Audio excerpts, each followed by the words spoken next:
things you can look at. And then I'm going to show you where the resources live, the QR code for that. And then we're going to look at an HMH lesson and talk about how you can support your teacher with that HMH lesson, which should be the week before Thanksgiving. Okay? So I just went through the agenda and I just missed this part. So I think all of you and Ms. Butts and the instructional. Hi, nice to meet you. Hello. But I do have a connection, and it's called Science Experience. So I want you to turn and talk to a neighbor about how comfortable you feel with 5th grade science content, and be ready to rate your confidence level from 1, as in very low, to 5, very high, at the end of the discussion. So I'm going to give you about 2 minutes to talk. Okay? So what's your comfort level when it comes to 5th grade science content? Go. Is ChatGTP available? No, I'm like a 1, a 2. What do you think? I feel kind of 3.5. Woo! I Hey. can tell you how much it was. I think 2.5 to 3. I can figure it out, but I Right. don't know it off the top of my head. And if ChatGTP wasn't available, I would be lost because I would like snip things in there and say, "Explain this to me like I'm in 5th grade," Yes. and then it teaches me. I'm like, okay, big idea. You learn the water cycle, like you learned Yeah. like circuits, but I don't know what the specificity of Yeah. like what they're supposed to know. But I Yeah. also, 5th grade science is some tough stuff. It's not what it used to be. Like even, like once these new standards changed and like the complexity of 2.0 with STAR, like it's. And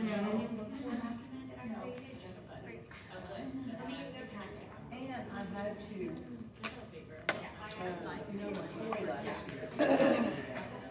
And I haven't planned with him, my person, since my very first year. So that's also put me at a, Yeah. haven't had to know it as deeply. Yeah. I feel pretty good about it. What have you done with this?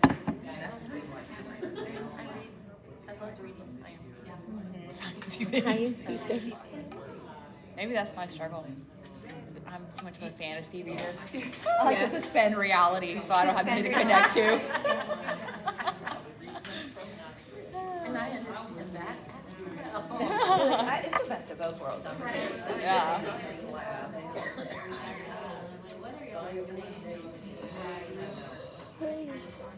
But you know, I actually did really well in chemistry. All right, so when I say go, I want you to give me a show of hands from 1, very low comfort level, to 5. I could do it in my sleep. I'll probably talk about science in my sleep. Ready? Go. 2, 3s, 3s, 2s, 3s. Who wants to share of why they gave themselves that rating? I saw lots of 2s and 3s, so I didn't see any 1s, so that's good. I'll share. I think that I have the big ideas, like the overarching categories and concepts, but I wouldn't give myself a 4 or a 5 because I don't know all the vocabulary and down into the specificity of what every single, like all the sheets are, but I have like just the big concepts and what it should look like, but not down to the specificity. Agreed. And we were talking about, especially with the new teaks, with the change, I probably would have given myself a 2 if I didn't have to dig in them with Miss McCoy last year, because she was a new science teacher and I really had to kind of guide her through it more hands-on than I'm having to do now, and so I probably wouldn't know as much as I know. Yeah. I still don't know the specifics though. I know the labs, I know, you know, when they're in that unit of that phenomena, but I don't know enough to know what they need to know. And I would say, because it looks so different from the other content areas, and the other ones are pretty straightforward, and you know exactly what they're supposed to be doing or not supposed to be doing, whereas this is more ambiguous, because I know some of the things they're supposed to be doing, but there's not like that, I can go look at this lesson and this is what you're doing today. And so that's kind of where I've been struggling with, like, what are we supposed to be doing or not supposed to be doing? That's kind of where I'm at. Like, I know how the world works, but could I see a misconception while teaching science and be able to address it? Probably not. Yeah, and so like, I think that our teachers are at that level too. That's one of the gaps we identified last week, was that just the teacher content knowledge of the science is something that we need to talk about. And when we're looking at data, right, how much do they know about the science that they're teaching to clear up misconceptions or to answer questions about the thing, or connect the lab to the phenomena or the science and engineering practices and all the things, right? So we're gonna look at some things today that will help you as you're planning with the science teachers and help guide them. So we're gonna look at some important TEA documents, and all the documents that I gave you today, I have given to the science teachers, and we looked at them at each PD. But that doesn't mean that they're pulling them out when they sit down for planning with you, but they should be, right? They should pull those things out and look at these things. We're gonna look at the unit overview that they've been given and the science planning. So Rose talked about misconceptions in science. HMH does a very poor job of giving a unit overview, right? Like what's the essential understanding, the essential questions, what are misconceptions, what are the most important vocabulary words. And so I went into TCMPC and I made a unit overview for the science teachers that has those things in it and the misconceptions and the vocabulary. We're gonna look at that. And we're gonna look at what planning they did on that PD day, right? And then we're gonna talk a little bit about phenomena, and there were some roadmap changes, and then we're gonna look at an HMH lesson, okay? So it's kind of how we're gonna do the day. We're gonna start big, and then we're gonna get really, really small into an HMH lesson. Yes? I hate to really ask this question and call myself out, but the documents you created, where would I find them? We're gonna talk about it. Okay, thank you. Okay. That's gonna be part of today. So everyone has access, as long as you're a TISD employee, you've got access. So we're gonna look through those today. Okay. All right, so the first thing we're gonna talk about is we're gonna talk about the assessed curriculum. So you should have a document that's on top that looks like this, and it says Elementary Science Assessment, Eligible Texas Essential Knowledge and Skills. So if you don't know, they have changed the name of the Science Star. It is not 5th grade Science Star anymore. It's called Elementary Science, because everything is eligible that's inside here to be tested to include 3rd and 4th grade standards, okay?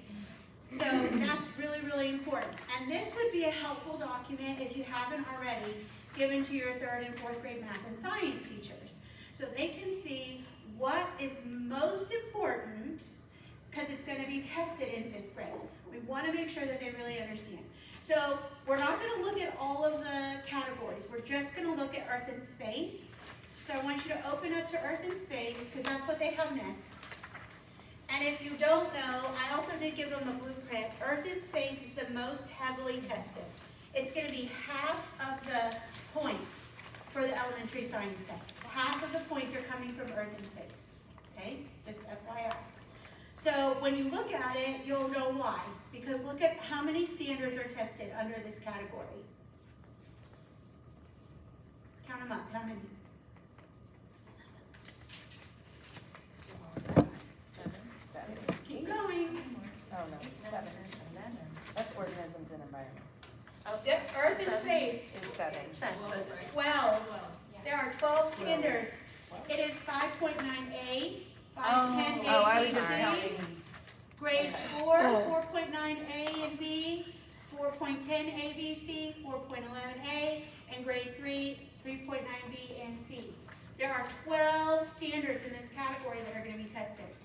Does HMH provide us lessons or prior knowledge or backup work for things that are not 5th grade? No. Not in 5th grade, but do they provide us things that we could go back and look at? Oh. Yes. Our teacher is going to do that work if we don't push them to do it. Maybe, maybe not, right? So it's really important that we take this out while we plan, right? Because if they're spending a lot of time on 5.10b, what are you gonna tell them? Or 5.11a, what are you gonna say? What? It's In not, Earth and Test Space, it. it's not on here. it's not on here. It's not on here. It's not on here.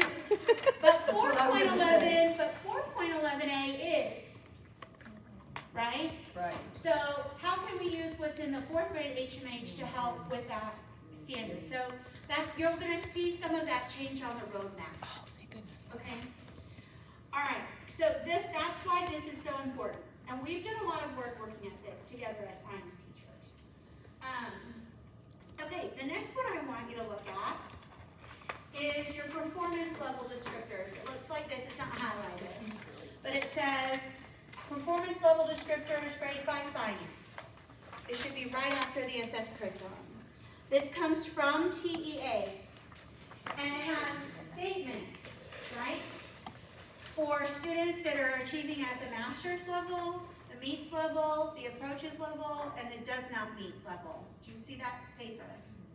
All right, we're gonna do a little activity. So with a partner, a group of 3, however you need to partner up, I want you to highlight the performance level descriptors that just match Earth and space. So don't highlight all of them, but start from the bottom and start from the top. You're gonna highlight those. And then you're gonna talk about what moves students up through the performance categories in Earth and space.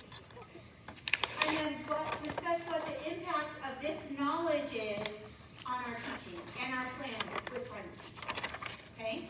So get together, highlight, and then discuss. And I'll give you, does 4 minutes seem fair? Sure. Okay.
Yes.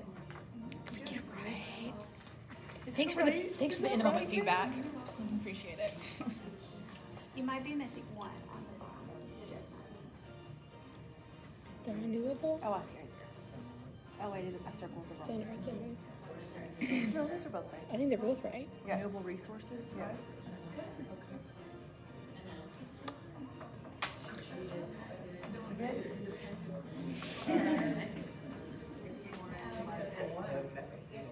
Hey, I wasn't sure about it. I saw sun, but then I saw ecosystems, and so I wasn't sure. So you got about less than 2 minutes, so make sure you discuss what moves them up Oh, through the levels and what impact this has. I mean, to be at the top, they've got to be able to interpret, like cause and effect is the big words, right?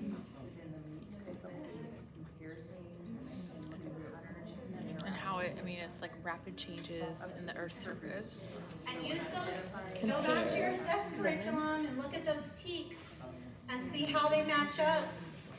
That would be a good way for you to be looking at things like verbs. As you move through the Cause and effect occur from rapid changes to Earth's surface.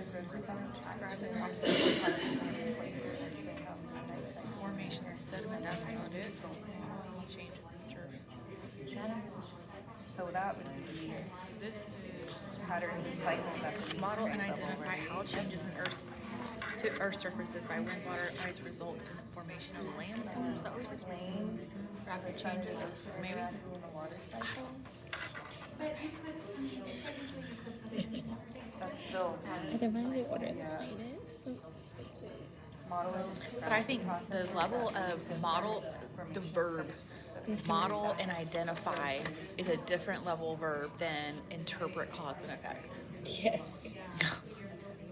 Even though it says model and describe, and this says Even this one, they have to Identify. compare the gradual rapid. They don't just have to, This, they have to right, recognize it, but then they have to be able to compare the differences and model everything. and identify how changes to earth, surface, wind, ice, that's the slow and This rapid. one's just identify the patterns. Ooh, the patterns is like a So let's very share. interactive. What did you Word find? two. What are you thinking about? What were some things you noticed? We talked about how at the does not meet, really, a lot of our kids might be able to say, you know, oh, these are the steps in the water cycle. Oh, look, this is like a piece of information. But when you're looking at needs and masters, you're looking at how all these different cycles and systems within connect and how they influence one another. You're looking at a much higher level of thinking with cause and effect, and so. You're And right, because the verbs change, don't they? Yes. So they go from identify, identify, identify, and then when you get to the top, it's like explain, analyze, interpret. Right? Which is higher than the verbs in the standard. Which is higher than the verbs in the standard. Yes. So what does that tell us as the teacher? We can't just stop at the standard, Right, right? We that's have to right. keep moving forward, right? Especially in challenging kids that are ready to be challenged and to think about things like that. What else?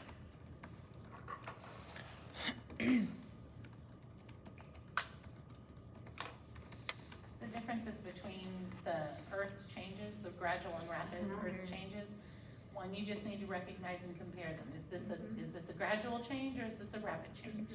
But then you need to understand why those things happen when you get to masters. And so what's causing those, because it doesn't just happen by itself.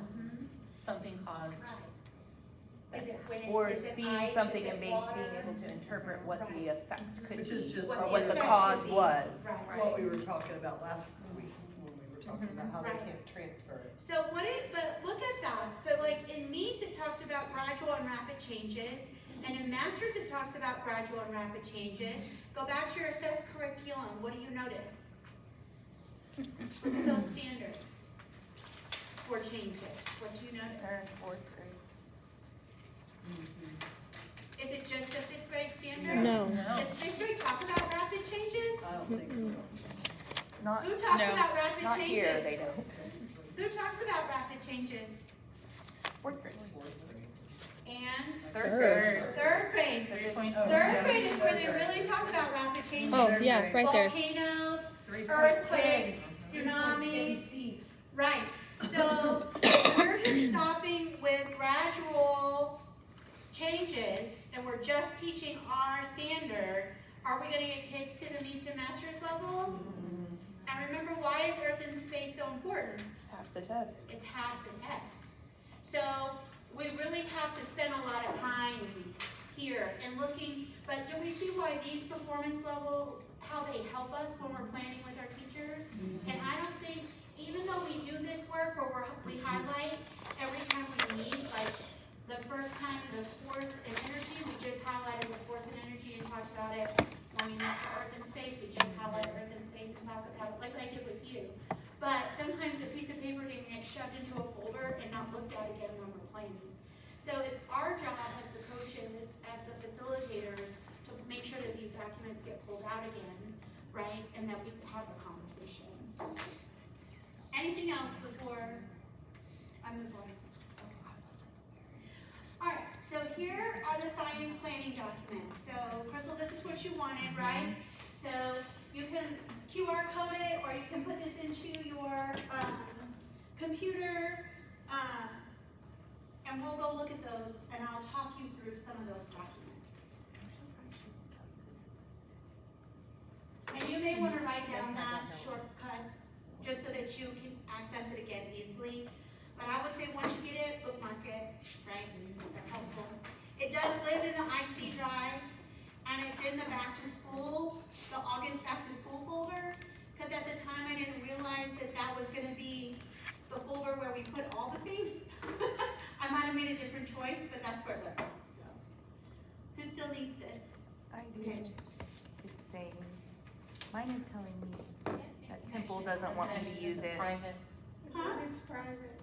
Back to It's school. not Private. private, I opened it for all teachers. No, it's saying Temple's denying it. Oh, it's Temple all said, private. never mind. Temple But is? you said it's the October 10th folder. Yeah, so, okay, so ICs, you're gonna have to share, I already shared this with you. ICs, you're gonna have It's to back share to this school. with your person, send them the link. But it's in the IC drive, August back to school, 2025, August back to school. And then you should see a folder that says Science, BTS, back to school, and it's in that folder. Do you see that? Yes. Can you just, Ashley, could you copy the link and just share it with everybody that's in the room? Yes, I will. Thank you.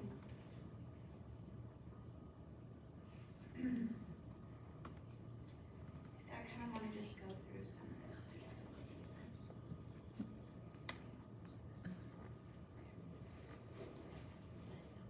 And it's in the Earth and Space folder. Yes. So I'm gonna pop it up there here in just a second.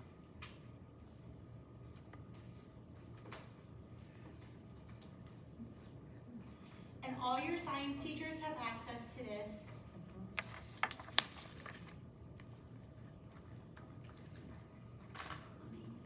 I have the extended screen thing, and I'm trying. I feel like everybody's so good at it. Okay, so you'll see here is like where we started, and there's all the things in here, right? So if you, there's also, I wanna say, before we move into, right here, spring 25 student responses, SCR, do you see that file? There's like a little thing with responses that you could pull out again if that's something you're working with your science teacher. They've already seen it, but sometimes it's helpful to see again, like what score would be a 2, what would be a 1, what would be a 0. So that's in there if you wanna do that again. So right now we're just gonna focus on this folder, Earth and Space. So inside the Earth and Space folder, there are several things I wanna talk to you about. And the first thing I wanna talk to you about is the unit overview. So do you see where the file is unit overview? Yes. So if you open the unit overview file, this is what I told you that I took from TCMPC and put in a unit overview for them. They all have a copy of it. So when you look at this, this document is tabbed. So the first tab is all the understandings, the essential understandings and questions for each standard. And then the other standards in different grades, right? And then you've got a vocabulary tab and a misconceptions tab. So when you're looking through this document, you've got prior to this, what did they learn? These are the essential understandings and questions. And then I put in all the recurring concepts and themes. So sometimes we don't talk about those RCTs enough, right? And knowing how to identify them in HMH when they're talking about them, because they don't really, they have like a little blurb, but when we're looking at this, what system are we talking about? Classifications, what are the patterns, things like that. What kind of models will we need in order for this standard?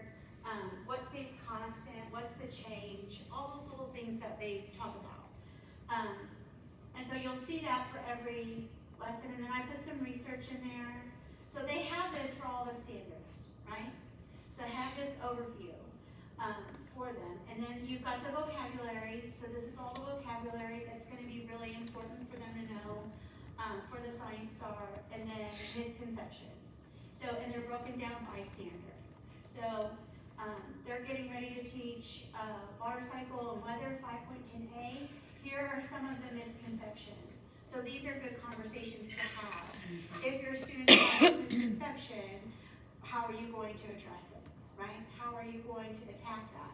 Or how are you going to address the misconception before it happens, right? In a lab or in a class discussion or maybe with some text that the kids are gonna read, whatever it might be.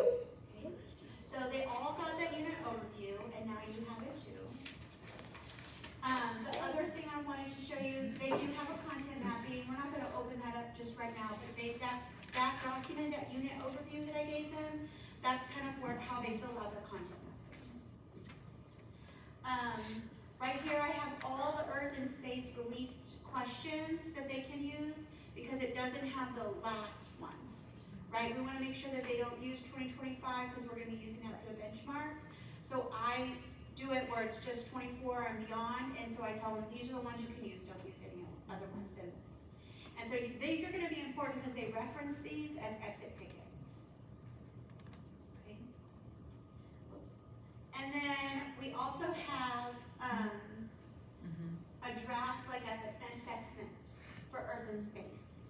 So this is assigned to the teachers already in Eduphoria for December 11th and 12th, but it's optional. This is not a required assessment. So at Scott, Katie Putnam also created weekly checks that's just like 3 questions that she assigned to the science team that are available for them as well. So it's their choice.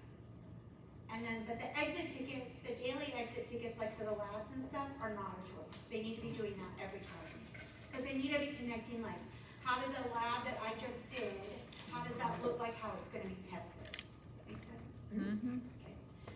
All right, and then the last thing, which is probably, you know, the most important, these are their science lab notes. So what I did was I split them up on October the 10th into groups.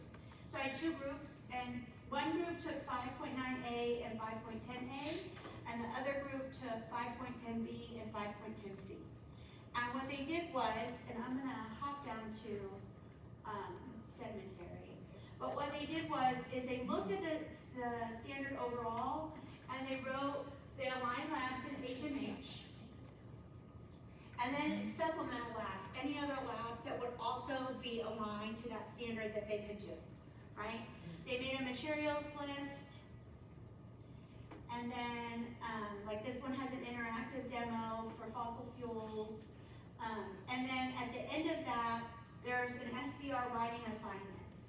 So there's an SCR writing assignment per TEAC, not per lab, but per TEAC, okay? And so that you put in writable, right? Or if they want them to write pen and paper, but that should be happening per TEAC. So if they're doing a TEAC for 5 days or 6 days, we need to know what day they're gonna do the SCR. We should see them doing that. Another thing you wanna make sure is that in every SCR that they do, it cannot just be a question. It has to have a stimulus. Whether it's a picture, a chart, a table, it has to have one. Because on STAR, it's gonna have one. The SCR is never just gonna be a question. It's always gonna have some kind of stimulus with it. So when you're looking in the classroom or you're planning with your teacher and they wanna have an SCR, you need to ask what's your stimulus gonna be, so they know. And they can borrow a stimulus from STAR questions. They don't have, and they can use the question and take out the answer choices. They can do those things. They can even use the images that are in HMH, right? So they could pull up Palo Duro Canyon and have that there and give a little blurb about Palo Duro Canyon and then ask the question, the SCR question. So, and so there are things that you can grab from. They don't have to make their own. They kind of went through and made some, okay? Now, below that, below the TEAC is the labs. So any supplemental lab that's not an HMH lab, because I could go into HMH and find a lab, and we're gonna look at that in a minute. But let's say Nicole wants to do, instead of chalk, she wants to do cookies instead of chalk. Same idea, right? And so she just kind of wrote on here, this is what I'm gonna do. But for those labs, these are the questions that they're gonna ask to get kids to talk. And they did that for every lab, right? So those are the questions I'm gonna ask. Lots of questions. This is aggressive monitoring look-fors. So they should have look fors for those labs, more questioning. And when they're questioning, those questions should be open-ended. They should not be yes, no questions. They should be pushing for elaboration. And then the exit ticket. So she created a little exit ticket, multi-part exit ticket, a part A and a part B. Okay? So that's the work that the 5th grade science teachers did on October 10th. They did a lot of thinking and a lot of work. But sometimes we sit and we do all this work and then it doesn't translate into the everyday, right? We know that. And so that's kind of why you're here today and hearing all of this. So you can hear what they did, and it's not like, well, I don't know what I'm doing, or I don't know, I don't have to do that, or I've heard like, we don't have to do that. We don't have to do aggressive monitoring. Yes, you do. You plan for it. Do you know what I mean? Like, it's not what student discourses during the lab. Yeah, but you plan questions to ask purposefully, So, it's just making sure that the work that they did is actually coming through in delivery. Does that make sense? Yes. Like we're like the accountability police. I look at it as we know where to go to find like what does it need to look like from Blue Bonnet, right? And we know that this provides us honestly kind of a, the guide as to the thinking they did, so what should the instruction look like? Yeah. It aligns it. Exactly. Yes, exactly. Because I think a lot of them have been doing it for years, and they have their own way of doing it. But I've noticed since we changed the testing, that may not work. Right. Yeah. And the teeth. The teach changing. Well, then you got people who don't know what they're doing, and we're not making the same instructional moves that other people are making and supplementing with other things because we don't know to supplement until you end up with a 30, Yeah, because I see a lot of them like, well, I did it this way last time, and I'm like, there's a better reason to do it this time. That's why I actually called Jessica last week, and I was like, hell, I don't know what I'm supposed to be looking at. I've had the same phone call. I'm so informed on the other things, but not this. And it's not as clear cut. You're right. Like in Blue Bonnet, it's very clear cut, but in science, it's not. And if you go back to the first question I asked you, how comfortable are you with science content? We're at like a 3. So you can walk into a science room and be like, is that, I don't know, is that what they're supposed to be doing? Like, I'm not sure, All right. So let's move on. So roadmaps. So the roadmaps have been adjusted slightly to include 4.11a, Earth's natural resources, and there's only one lesson so that we have more time for landforms for the gradual and rapid changes. So those changes are already in the roadmap, so you will see them in December, okay? The other, they now include the phenomena. So Dr. Watson didn't ask me to do that, but what I did for Earth and Space for each TEAC, I wrote what the phenomena is in HMH and the guiding question. So it's just like right there on the roadmap. Can you say it one more time? Yes. What the change was? I wasn't typing Yes, fast enough. let me just, Yeah, I have to pull it up and look at it. 4.11a, Earth and Natural Sciences, Natural Resources. all right, so starting with Earth and Space, right? So you can see, they've already taught this, but you can see I put the phenomena that's from HMH and the guiding question. And then I wrote all the supporting 3rd and 4th grade standards, because they were written in that green thing at the top, Yeah. but I feel like they really need to see it. Yeah. I don't know. Yeah. We, last Friday, when we went through the GP2 science data, one of the things that we just, we were identifying what are some key things that we can do, just easy things. And so one of the things is put the phenomena on your board. Yes. Yes. So that draws the teacher's attention to think about all the, making the connections back to the phenomena, because as Jessica said, it's like one lesson for that particular week, it'll say phenomena, and then it's hidden. And so, but we do know our science teachers, although they might have to study a little bit because of building their content knowledge, that they should be continuing every day to connect back what they're doing to the phenomena. How does this connect to our phenomena? Because we know that in the future, that's the shift that we'll start to see with the questions on the elementary science star for science. So just simple things like that, put it on the board. And then Jessica's gonna show you a couple other places too. Jessica, is the phenomena available like within image as well, kind of like in HMM? Yes, so I'm gonna show you where to find it in HMH, but I just wanted to put it on here so that your teacher can't say, well, I didn't know what it was.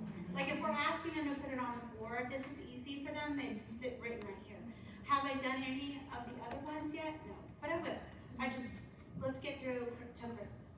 All right, so I did this, and then I took 5.11a, which started in week 16, and pushed it down to week 17, but it's just this one, and it's really just this. This is what it is, and then I wrote over here, it's Earth's Natural Resources, Earth's Report Card, and I said it's 4th grade lesson long, right?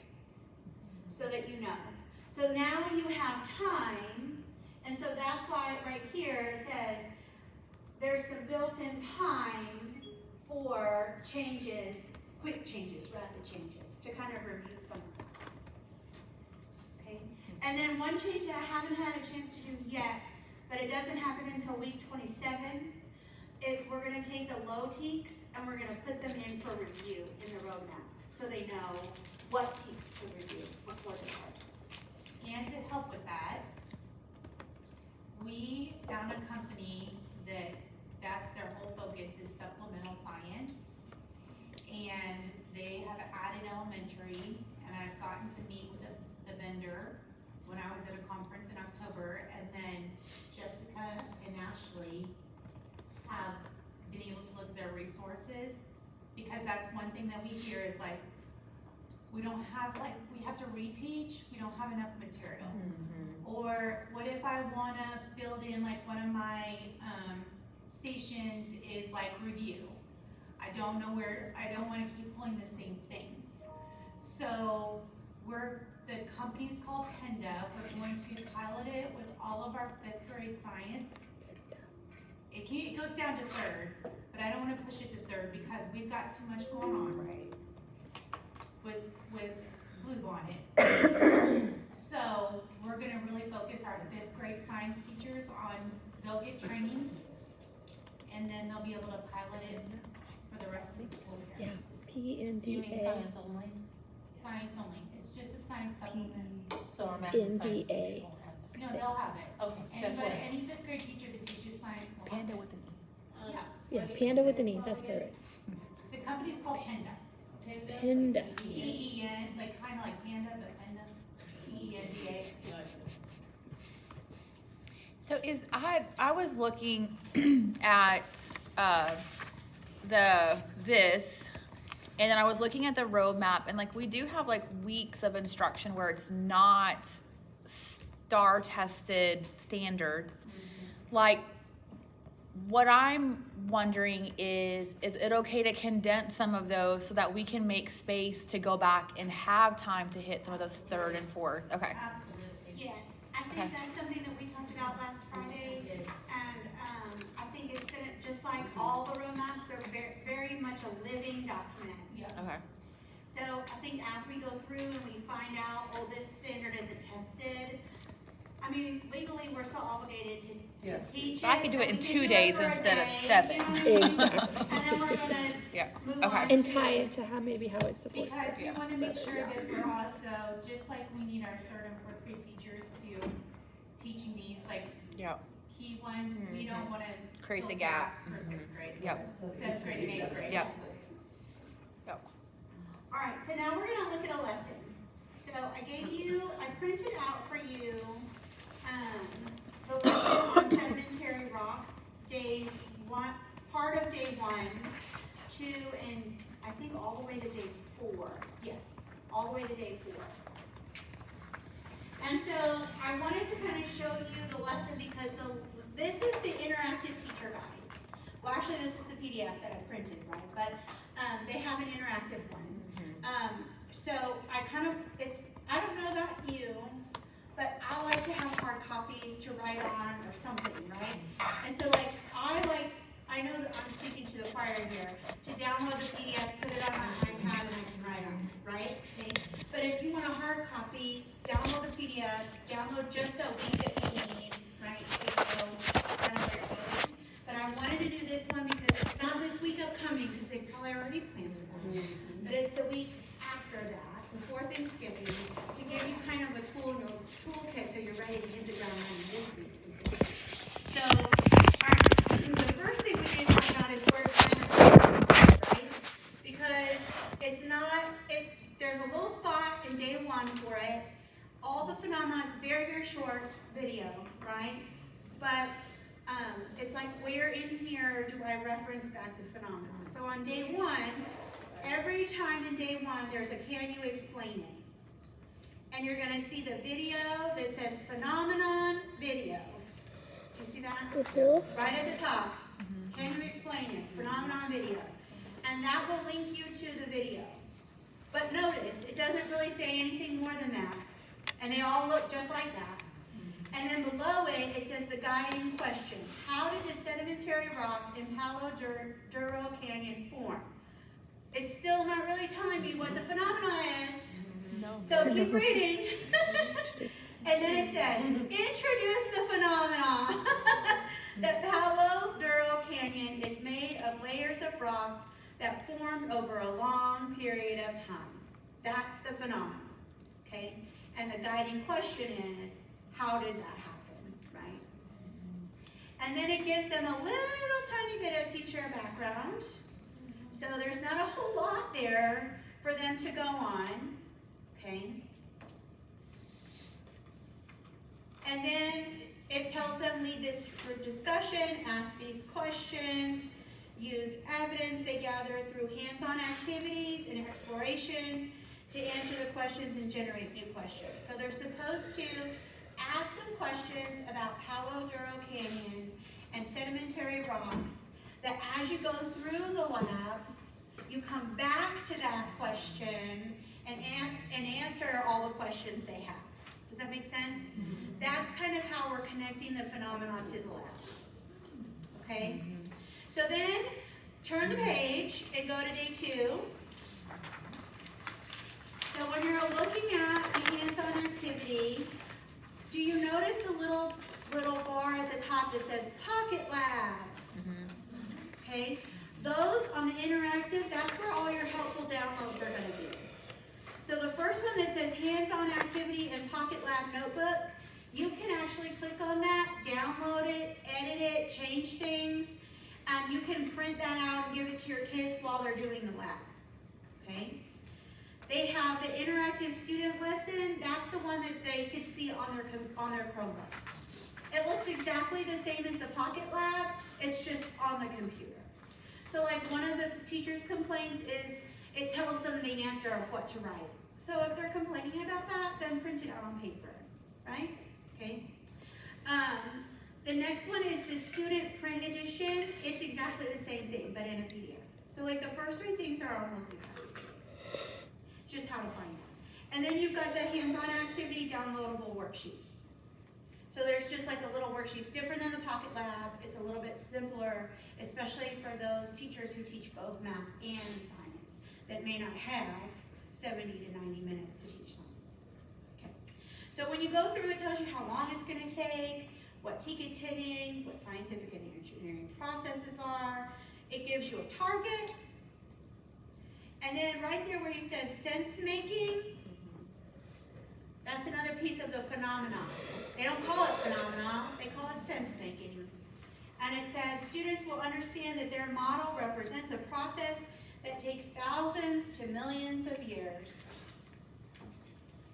And they keep going through, right? You can keep going through. I do want to make a note. In this lesson, it's all about a model. And so there are lots of questions about what are the advantages and disadvantages of a model and why do scientists use models.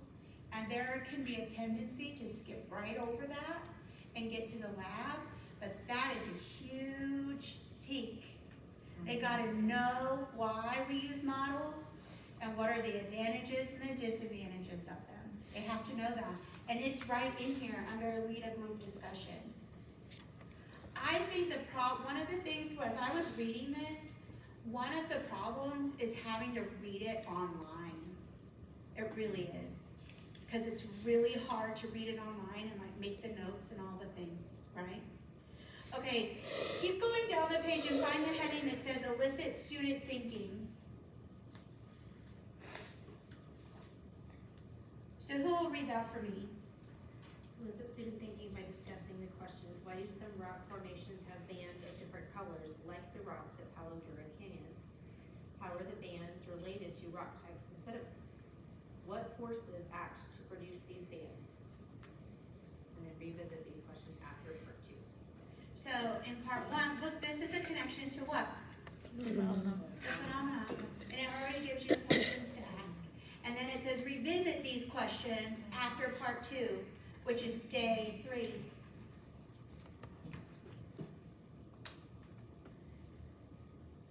All right, turn to the next page.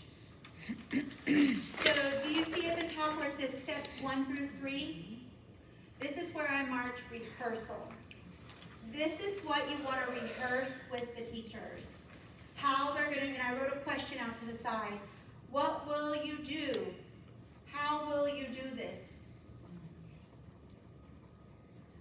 And I'll tell you in just a minute, but.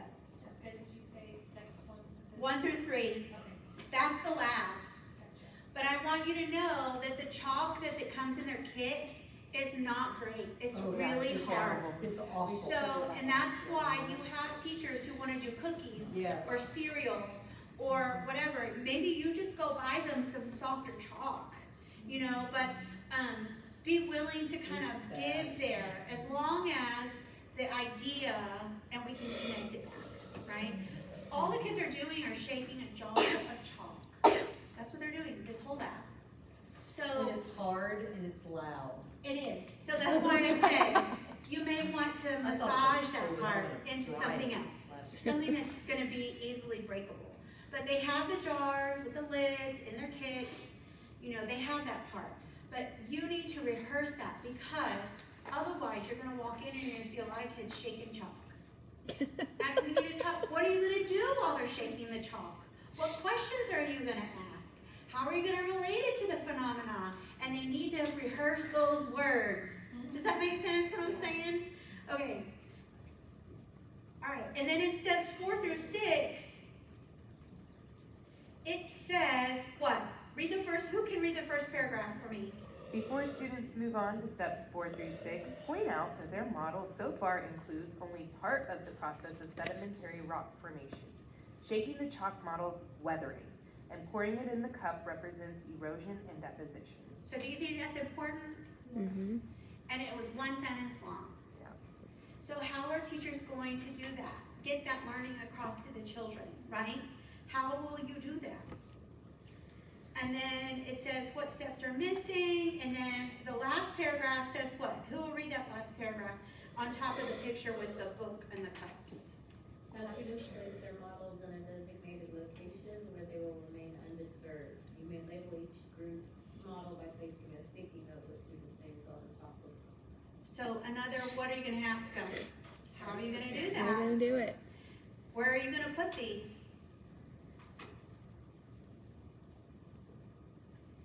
And then I love, so next column, students as scientists, it says ask, how did you work and think like a scientist as you completed this activity?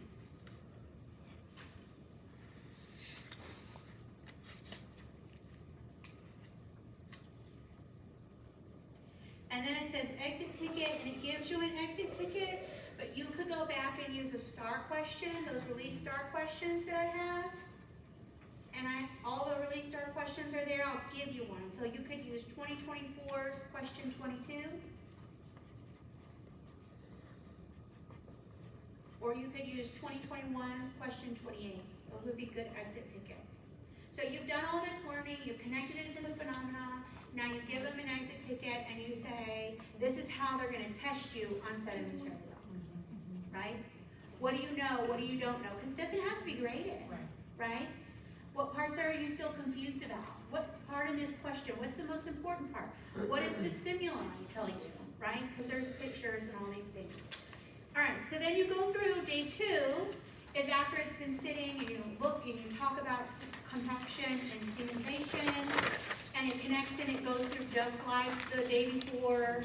And then on day 4, it talks about just sedimentary rocks. So there's not a hands-on, but there is a graphic organizer that hits models again. And it's all about how that model that you made with the chalk or the cookies or the cereal, how that relates to the phenomenon, the everyday part of the rock and Palo Duro Canyon and how it looks like. And you'll see on page 272 at the top, it says G5 Science Themes Organizer, Scale, Proportion, and Quantity. Do you see that? Nope. Page 272, find 272, and look up at the top where that little call-out box is, and it says G5 Science Themes Organizer, Scale, Proportion, and Quantity. That's what they have to fill out today. That's the work they're doing. They're taking all the things that they did in day 2 and day 3, and now they're putting it and making sense of it in connection to models, advantages, disadvantages, and how it shows me about sedimentary rocks. And then on page 273, it's got a check for understanding. And look at it, it's got stimuli already. So could they turn this into an SCR for sedimentary rocks? Yes, they sure could.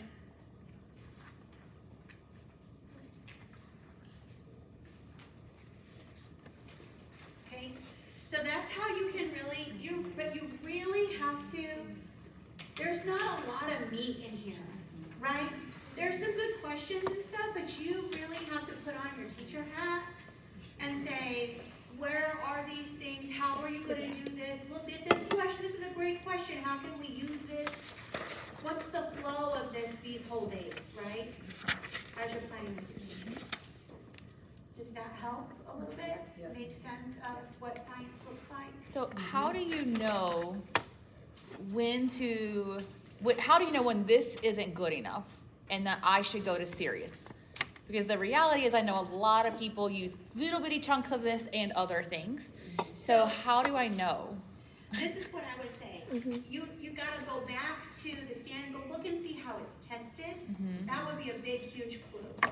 Start with how it says right backwards design. Look at how it's tested. And if I'm doing this lab, is this gonna help me get to a point where they're gonna be able to understand and apply it in this question? That would be the first question I would ask, right? Because not all of them are great labs. They're not all great, okay? And so then, yes, I would probably use Sirius or find something that might align a little better with what they have to do.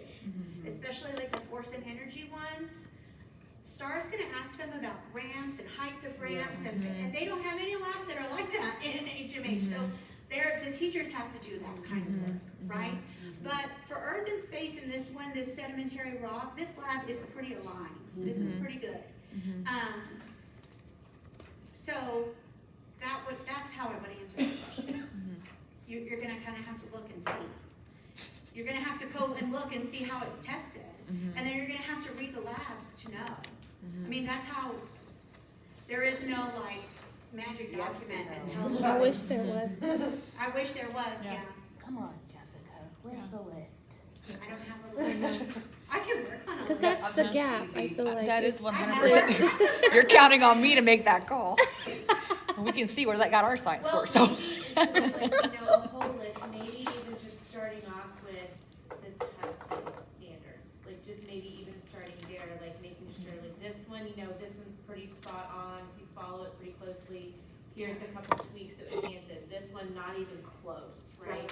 So maybe not all of them, and not all the grades, but maybe just some of those frequently missed standards that are heavy hitters year after year after year, because our kids are just not outside engaging with this often, right?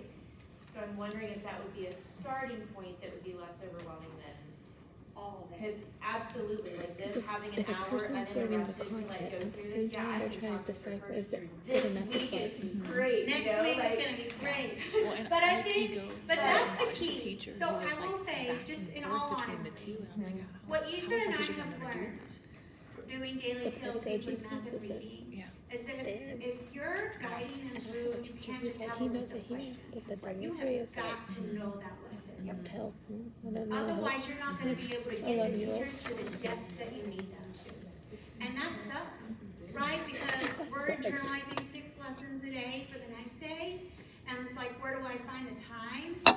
But I will say that I think the work we're doing now is building some really strong habits in our teachers. And so I think if you're spot on sedimentary rocks and you are ready, like that, you're asking him the questions, you're building the habit to have him ask the questions and the thing. And so like some of the things we were talking about is like in their next day of PD, what do we do? And I think part of the next work is like, these are the labs I picked out that are aligned. Let's go through each one like this, let's rehearse one or whatever, right? So it's just, I just don't think science is, we're not there with science like we are with reading and math, you know, because it's Can I, reading and math and then it's a science, so. So Jessica had a really insightful thought on last week when we were doing the gap analysis. And so I do think this is important, that every lab they did in the first 6 weeks, they practiced it, and Jessica was saying, what are you gonna ask? Okay, what do kids need to do, what do you need to do? Where do you need to release? How does that sound? And so if you can build space, probably this is gonna be for the people that just are teaching science, because I know it's quite a balance with math science. But work on, have them bring the materials and do the lab with you. You be the student and let them rehearse it with you. Is there a place that gives like the lab overview? Because like one of the things I struggle with is like you read steps 1 through 3, but I don't see clear steps 1 through 3 in here to know. You can look at the interactive student guide, but it's not very clear. Okay. That's why doing it is so important. Yep. Because there isn't like a lot, like, here's what you're doing, this is what it's supposed to look like, this is, it's just not, Yeah. that's just not how the curriculum works. Yeah. And even with the resource that we're purchasing, they have labs, but they're digital. There's, And yeah, so like simulations. there's simulations. So it's just another way to look at a lab. But at least they're getting to like the circuit one, they had all the circuit parts like on one screen, and they had to pull the circuit parts over and connect it before it would do the thing. So I mean, there is some value in that, but kids getting their hands on it is really most powerful. I think the challenge that we've had is we demo and talk about some of the science, but we spend so much time trying to understand what it is, like 20 minutes on why is the answer B on this star question? And I take a picture and send it to Katie Putman and say, Katie, explain this to me, because why doesn't it? That's when I learned that electricity goes in a circuit is in a circular motion, not another kind of motion, you know? And so I think that's part of our challenge. And like, how do I as the leader pace through that? But I can't even answer the question. And then there's not a clear outline to like what this experiment looks like. So we're gonna go demo an experiment that we may say doesn't meet the rigor, and then we're back at, you know, and I think that's also why scores are all over the place, because you got people who can do that in their sleep, and then you got people who are like, we assume a We side. talked about that, Yeah. like, your science content does indicate data, like, Yeah. Mr. Owen over at Thornton, he's been doing this for a long time now, and he had 77% approaches on GP2 science, because he knows the science. And he knows the science tests, and he knows how they're gonna ask, and he knows what to do with them. Does that make sense? Absolutely. But it's like, I'm not a science, I've never taught 5th grade science, you know, when I taught all the things, I've taught science, but not 5th grade science. So, it's like how how do I say that? They need to lean into each other, that's what I would say, because we do have strong science, we do have teachers like Katie Yeah. that know the science. And so that, I think, is a perfect resource, and I think that's what's so nice about them getting together, is because then like a teacher that's new to the content, like you have, can hear from an experienced person and really listen. And so I think that's definitely use each other. And they have a group chat. They do. Yeah, they do. So group chat it up. Say, I don't know, ask your group chat. Mm-hmm. Put it on the group chat. The last thing is the fifth science look fors. So I put just a real quick like checklist when you're going into your science classroom. These are some things that you should see. The learning chart's posted and aligned to the lab. The phenomenon's posted, it's referenced, there's a connection made. The vocabulary should be posted in the room. Students using academic vocabulary in discussions. Teacher prompts students to use scientific vocabulary. So they're answering, but making sure they're answering with the science vocabulary. Discourse, big on open-ended questions, answering incomplete sentences, making sure their student-to-student discourse is meaningful and about the science concepts. That they make reference to prior learning, that's really important. And then some things about the labs. Some of the labs are teacher demonstration. So like, one of the labs is called Rising Air, should be coming up this week. And it's a little spiral on top of a hot plate. And the only thing, that does not need to be a whole day. All that is telling them is that warm air rises and it moves in a circle like a hurricane. That's what they need to know from that. So they need to do that learning, put the hot plate away, and move on to something else. Okay? Because the most important part really is talking about evaporation and condensation. Those are the two big things that are heavily tested when it comes to weather and water cycle. Those two things, evaporation and condensation. I know there's a whole bunch of other things, but those are the two most important. And I only know that because Colin told me. So then teachers monitoring during labs, asking open questions, and tracking student understanding of science and the connection to the phenomena. So when they tell you, I don't have to aggressively monitor, because I know a teacher said that to their person, that is not true. I put a little student engagement tracking for you, I love that, so because you can share percentages, like there were 21 and I checked 3 times and, you know, and then independent practice. So the exit ticket should be aligned to the lesson, a star released from HMH or Sirius. Students are writing an SCR, it's posted and writable, includes a stimulus. And then this is a big one that I didn't say earlier, but this is something I would check. Your teacher should have an exemplar SCR posted in the room somewhere with a rubric as an anchor. Could we get this email to us digitally? I'd like to use this. We have implementation block. This is in that folder. Oh, okay, perfect. All right, I'd like to add that to pickup. They need to have an SCR posted with an exemplar and a rubric. And then the last one says they received in the moment feedback. Just a little quick check sheet. Because you're gonna say, what did she say? All right. Any other questions?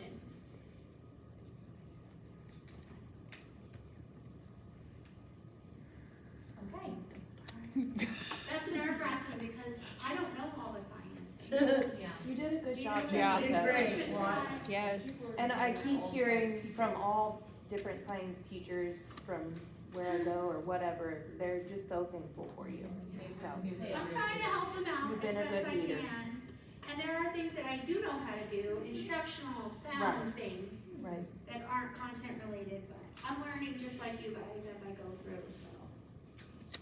And Great job, anything, girl. and just, anything they're doing in the right way is gonna make us move forward, you know? Even if they don't have all of the things right, if they're doing things like this, and having conversations and writing about it, and having experiences, it's gonna push us forward. There's some extra packets here, so if you wanna take some extra packets Yes. from teachers, you can. Is that? So on your lab notes, I do have a question. These, like, sedentary work and crossing the lab notes,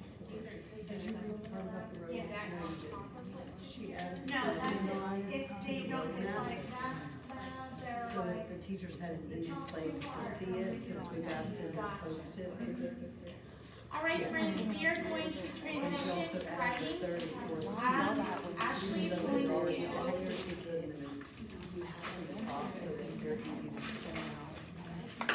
Ashley's gonna lead the next section. I set it upstairs for a meeting, but I'll be back down. So if you wanna get your, back in your groups that we did last Friday. Yeah, Ashley's got it. Whatever day that is. That's great, thank you. Principals, you may stay or you can go. While you were debriefing, I started, I pulled it up. Stay, we have early act first night, so I feel like I'm getting my hands smacked if I don't feel bad. There you go. Sorry.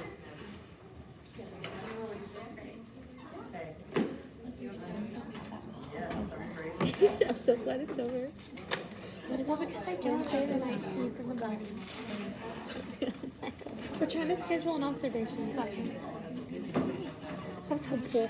Okay. Come on. Bye, Jenny. Thank you. Okay. Now I can eat lunch.